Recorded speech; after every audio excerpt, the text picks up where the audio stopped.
রোববার সকাল 10টা থেকেই 4 দফা দাবিতে শাহবাগের জাতীয় জাদুঘরের সামনে জড়ো হয় মেয়ার্স শিক্ষার্থীরা। শূন্যপদে নিয়োগ, স্বতন্ত্র শিক্ষা বোর্ড, উচ্চশিক্ষার সুযোগ ও কারিকুলাম সংস্কারের দাবিতে রাস্তার একপাশ অবরোধ করেন শিক্ষার্থীরা। বেলা 12টার দিকে শাহবাগ মোড়ের দিকে যেতে চাইলে বাধা দেয় পুলিশ। তৈরি হয় উত্তেজনা।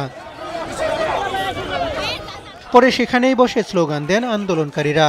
দাবি আদায় না হওয়া পর্যন্ত রাস্তা না ছাড়ার ঘোষণা দিয়ে বিক্ষোভ করেন তারা। আমাদের শুধুমাত্র আশ্বাসই দিয়েছে, কিন্তু আশ্বাসের কোনো প্রতিরূপ বা কোনো ফলাফল আমরা এখনো পর্যন্ত পাইনি। সকল ডিপ্লোমা ক্ষেত্রে হচ্ছে উচ্চশিক্ষা থাকে, কিন্তু আমাদের কোনো উচ্চশিক্ষা নেই।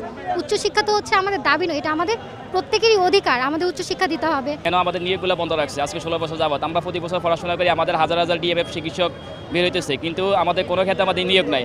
আমার আজকে প্রতি বছর শিক্ষার্থী ভর্তি হচ্ছে, বেকার হচ্ছে, কেন বেকার তৈরি করতেছে?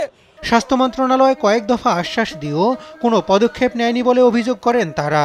মেয়ার্স শিক্ষা ব্যবস্থা সংস্কারের নামে কারিকুলাম ধ্বংস করা হয়েছে বলেও অভিযোগ করেন শিক্ষার্থীরা। আমাদের 3 বছর একাডেমিক কোর্স এবং আরেক বছর হচ্ছে 9 মাসের ইন্টার্নি জেলা এবং 3 মাস উপজেলা, তো আমরা সেটা বহাল চাই।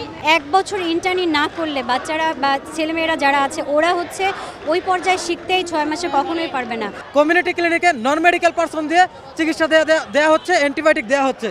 আমাদের সব ডিপ্লোমাদের উচ্চশিক্ষা থাকলেও আমাদের কোনো উচ্চশিক্ষার ব্যবস্থা নাই। যারা দেশকে অস্থিতিশীল করতে চায়, যে শিক্ষার্থীরা আন্দোলন করুক, এটা চায়, তারা বসে তারা এই জিনিসগুলো পারলে করতে পারে, কিন্তু তারা সেটা করতেছে না। বিকেল 3:30টায় মন্ত্রণালয়ের প্রতিনিধি এসে সোমবার নিয়োগ বিজ্ঞপ্তি জারির কথা জানালেও তা প্রত্যাখ্যান করেন শিক্ষার্থীরা।